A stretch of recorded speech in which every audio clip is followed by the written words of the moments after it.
नमस्कार, स्वागत है आपका आज के मुख्य समाचार में। बिहार विधानसभा का चुनाव का समय आ रहा है और ऐसे में नीतीश कुमार जी आखिर ऐसे नेता के साथ कैसे रह सकते हैं जिनकी इमेज लगातार गिरती ही जा रही है। सिर्फ बिहार ही नहीं बल्कि देश की जनता भी जिनसे नफरत करने लगी है। हम बात कर रहे हैं देश के प्रधानमंत्री नरेंद्र मोदी जी की। बात बिहार की करें तो बिहार में नीतीश कुमार की पार्टी जदयू से ज्यादा सीटों पर बीजेपी चुनाव लड़ी, फिर भी नीतीश कुमार जी ने अच्छा प्रदर्शन किया। यानी बिहार में बीजेपी की इमेज लगातार गिरते जा रहे हैं। जबकि पिछले विधानसभा चुनाव की बात करें तो बीजेपी 2 नंबर की पार्टी बनी थी, लगभग 82 सीट ले आए थे बीजेपी ने। और अभी नीतीश कुमार जी और चंद्रबाबू नायडू की पार्टी को डर है कि हम बीजेपी के साथ रहेंगे तो हमारी पार्टी को भी ये लोग तोड़ लेंगे। ये बीजेपी वाले बहुमत हासिल करने के लिए किसी भी हद तक जा सकते हैं, अपने ही सहयोगियों को धोखा दे सकते हैं। और इस बात से भी डरे हुए हैं नीतीश कुमार जी और चंद्रबाबू नायडू, और दोनों ही पलटी मारने के बारे में सोच रहे हैं।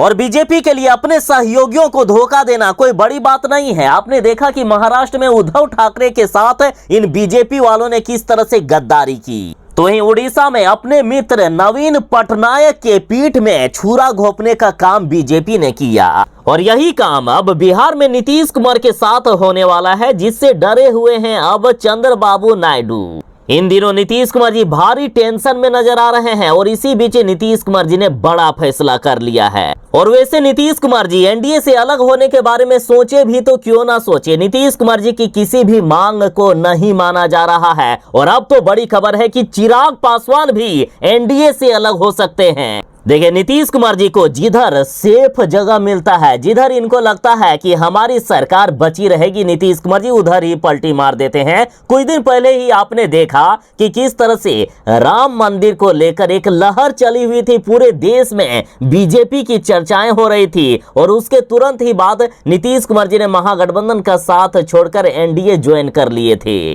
और अभी देखिए, बीजेपी के शासनकाल में हालात इतनी खराब है कि देश में सिर्फ 3 साल के आंकड़ों की बात करें तो सिर्फ 3 साल के भीतर 13 लाख से भी अधिक लड़कियां और महिलाएं गायब हो गए हैं। साथ ही लगातार देश में किसानों की आत्महत्या के मामले बढ़ते जा रहे हैं। प्रत्येक दिन लगभग 2 किसान आत्महत्या कर रहे हैं, ऐसी रिपोर्ट भी सामने आई है। साथ ही आप देख ही रहे हैं कि महंगाई किस कदर चरम सीमा पर है। और अभी नीट परीक्षा का क्वेश्चन पेपर लीक हो गया है, जिससे 2 करोड़ युवाओं को सीधा नुकसान हुआ है। ये भी बीजेपी सरकार से नाराज है। और नाराज भी क्यों ना हो, ये सरकार अपने खिलाफ एक शब्द तक सुनने को तैयार नहीं है, अपनी गलती मानने को तक तैयार नहीं है। जब राहुल गांधी लोकसभा में नीट परीक्षा का मामला उठाने की बात करते हैं तो देख लीजिए बीजेपी के लोकसभा स्पीकर किस तरह से राहुल गांधी को चुप कराते हुए नजर आते हैं। पहले आप जरा ये वीडियो देखिए, फिर डिसाइड कीजिएगा कि नीतीश कुमार जी आखिर कैसे रहेंगे एनडीए के साथ।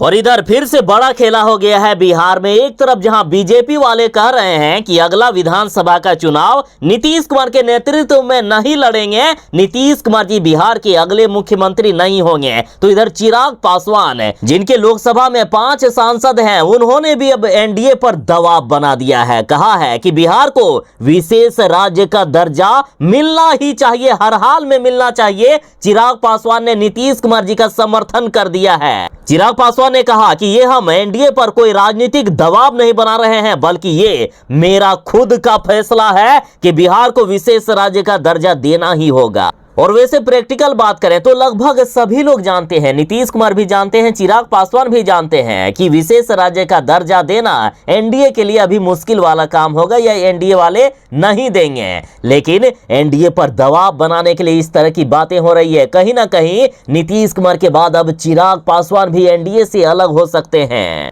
लगातार बीजेपी का वैल्यू अभी घटता जा रहा है। मोदी मैजिक लग रहा है कि देश में समाप्त होता जा रहा है। चिराग पासवान ने मान लिया है कि बिहार में नीतीश कुमार ही बॉस है, नीतीश कुमार ही सब कुछ है, नीतीश कुमार ही मुख्यमंत्री रहेंगे। बीजेपी वाले चाहे कुछ भी कहे, नीतीश कुमार को ही बॉस मान लिए चिराग पासवान ने। तो आखिर एनडीए ने ऐसा किया क्या? बीजेपी वालों ने ऐसा कौन सा कांड कर दिया कि इनके दल अब इनसे अलग होने के बारे में विचार कर रहे हैं? दरअसल लाख मांग करने के बाद ना ही नीतीश कुमार को ना ही चंद्रबाबू नायडू को लोकसभा स्पीकर का पद दिया गया और यहां तक कि डिप्टी स्पीकर भी नहीं बनाया जा रहा है। और इससे ये लोग अच्छी तरीके से समझ चुके हैं कि बीजेपी वाले अब हमारे साथ खेला करना चाहते हैं और ये बहुमत प्राप्त करना चाहते हैं। देखिए, बीजेपी के 240 सीटें हैं इनकी, और यदि 32 सीटें आ गए तो ये पूर्ण बहुमत की सरकार बना लेंगे। और इसी की फिराक में है बीजेपी वाले, चाहे नीतीश कुमार की पार्टी हो, चाहे चंद्रबाबू नायडू की पार्टी हो, और चिराग पासवान की पार्टी पर भी अब खतरा मंडराने लगा है।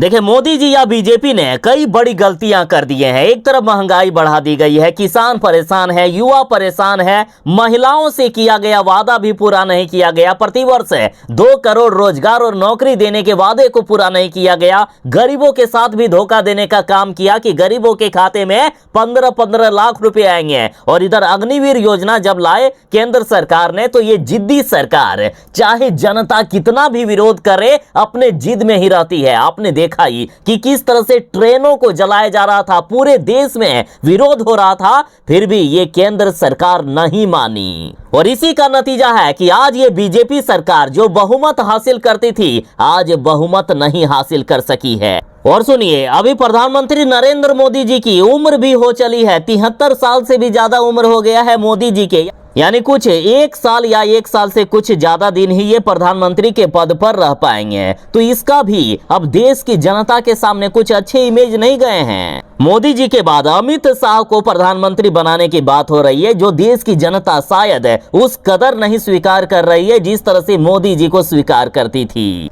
भले ही प्रधानमंत्री नरेंद्र मोदी जी के परिवार से कोई दूसरा प्रधानमंत्री नहीं बनेंगे, लेकिन नीतीश कुमार जी चाहते थे कि वे अपने बेटे को बिहार का अगला मुख्यमंत्री के रूप में पेश करें या तैयार करें। और इसके लिए दिल्ली में मीटिंग बुलाई गई थी, लेकिन मोदी जी ने नीतीश कुमार जी पर ऐसा दबाव बनाया कि नीतीश कुमार जी जो चाहते थे वो नहीं कर पाए। देखिए, नीतीश कुमार जी की भी उम्र 73 साल हो चुकी है। नीतीश कुमार जी भी अब 1-2 साल तक ही राजनीति में रह पाएंगे, उसके बाद इनको भी उम्र के कारण इस्तीफा देना होगा। ऐसे में नीतीश कुमार जी चाहते हैं कि वे अपना राजनीतिक वारिस के रूप में अपने बेटे निशांत को खड़ा करें। लेकिन बीजेपी वालों की चाल देखिए, नीतीश कुमार जी दिल्ली में मीटिंग कर रहे थे, उसके एक रात पहले अमित शाह जी ने मीटिंग कर दी और नीतीश कुमार पर और इनकी पूरी पार्टी पर दबाव बनाने के लिए, या यूं कहिए कि कब्जा बनाए रखने के लिए, अमित शाह ने अपने करीबी संजय झा को जदयू का कार्यकारी अध्यक्ष बना दिया। बता दें कि ये वही संजय झा हैं जिन्होंने नीतीश कुमार जी जब महागठबंधन में चले गए थे तो नीतीश कुमार जी को वापस एनडीए में लाने का काम किए थे। यानी ये संजय झा अमित शाह के करीबी हैं, ये बीजेपी के करीबी हैं, ना कि नीतीश कुमार जी के। तो चारों तरफ से नीतीश कुमार जी पर दबाव बनाया जा रहा है और ये सारा खेला देख रहे हैं अभी चंद्रबाबू नायडू। और ये बातें अब चिराग पासवान को भी अच्छी तरीके से समझ आ चुकी है। इसलिए पहले तो 2 ही पार्टियां एनडीए से अलग होने की बात कर रहे थे ना, तो अब चिराग पासवान भी इस लिस्ट में आगे आ गए हैं।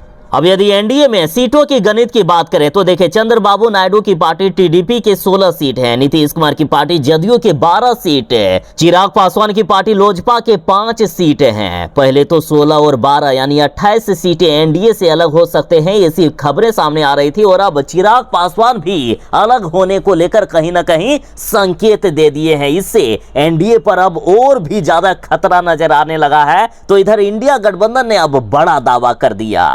इंडिया गठबंधन ने कहा है कि अब हम जब चाहें तब गिरा सकते हैं एनडीए की सरकार। एनडीए की सरकार टूटने के कगार पर है। सोचे ना कैसी स्थिति आ गई है एनडीए में कि खुद अपने ही सहयोगी पार्टी से आज नीतीश कुमार जी और चंद्रबाबू नायडू को डरना पड़ रहा है। इनको डर है कि बीजेपी वालों का अब स्पीकर बन गया है, ये हमारी पार्टी को तोड़ देंगे। इसलिए अब ये लोग अपनी जुगाड़ में लगे हैं कि कैसे अब बचा जा सके। बिहार में ही देख लीजिए ना, बिहार में ही मुकेश सहनी के साथ बीजेपी ने क्या किया। मुकेश सहनी के सारे नेताओं को बीजेपी ने अपने दल में शामिल कर लिया और मुकेश सहनी को बाहर का रास्ता दिखा दिया। तो आखिर मुकेश सहनी की मांग क्या थी? मुकेश सहनी थोड़े ना मुख्यमंत्री का पद मांग रहे थे। मुकेश सहनी सिर्फ इतना कह रहे थे कि मल्लाहों को आप आरक्षण दे दीजिए। सन ऑफ मल्लाह कहे जाने वाले मुकेश सहनी मल्लाहों के लिए जीते हैं मरते हैं, और जब उनके साथ ही नाइंसाफी हो रही थी तो मुकेश सहनी आखिर क्यों नहीं अपनी आवाज को बुलंद करेंगे। और यही बात हो गई है आज बिहार के साथ नीतीश कुमार जी को लेकर। मुख्यमंत्री नीतीश कुमार जी ने सीधा सीधे मोदी जी से कह दिया है कि बिहार को स्पेशल राज्य का दर्जा दो या विशेष पैकेज दो, और यदि ये नहीं मिला तो तैयार हो जाइएगा, हम पलटी मार देंगे, नहीं रहेंगे एनडीए के साथ।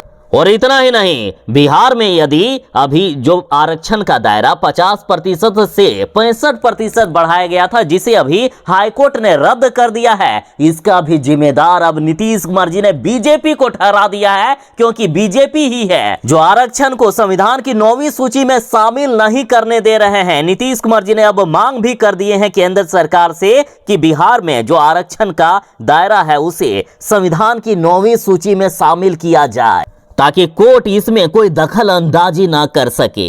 तो इतना कुछ हो गया है, और आज भी बीजेपी वालों का यही कहना है कि नीतीश कुमार जी के शर्तों को नहीं मानेगी बीजेपी। इससे अब नीतीश कुमार जी खेला शुरू कर दिए हैं, और नीतीश कुमार जी के पावर को आज पूरा देश देख रहा है। वो नीतीश कुमार ही है जिन्होंने इंडिया गठबंधन को बनाने का काम किया। नीतीश कुमार ही हैं जिन्होंने इंडिया गठबंधन को खड़ा करके आज मोदी जी के सामने इतना बड़ा दीवार खड़ा कर दिया है। तो जो नीतीश कुमार जी देश के सभी विपक्षी पार्टियों को एकजुट कर सकते हैं, वो नीतीश कुमार जी कुछ भी कर सकते हैं, और ये केंद्र सरकार को मानना ही होगा और नीतीश कुमार जी के मांगों को पूरा करना ही होगा। यदि नीतीश कुमार जी के मांग के अनुसार बिहार को विशेष राज्य का दर्जा नहीं मिलता है, स्पेशल पैकेज नहीं मिलता है, और आरक्षण का जो है ये दायरा जो बढ़ाया गया है 65%, इसे संविधान की 9वीं सूची में शामिल नहीं किया जा सकता है, तो नीतीश कुमार जी पलटी मार सकते हैं। बड़ी खबर है अब तक की, नीतीश कुमार जी सिर्फ अकेला पलटी नहीं मारेंगे,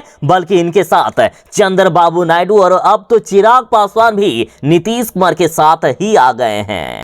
तो ये थी फिलहाल तक की एक बड़ी खबर। बाकी इस पूरी रिपोर्ट के बारे में आपका क्या ख्याल है? क्या एनडीए की सरकार 5 सालों तक टिक पाएगी? अपनी राय कमेंट में जरूर ही दीजिएगा। और हाँ, वीडियो अच्छी लगी हो तो वीडियो को लाइक करके ज्यादा से ज्यादा शेयर कर दें, और चैनल पर जो नए हैं चैनल को सब्सक्राइब करके आपकी सेवा करने का एक अवसर अवश्य ही प्रदान कीजिएगा। चलिए मिलते हैं बस थोड़ी ही देर में नई खबरों के साथ, नई अपडेट के साथ। तब तक के लिए दीजिए इजाजत। बाय। जय हिंद। भारत माता की जय।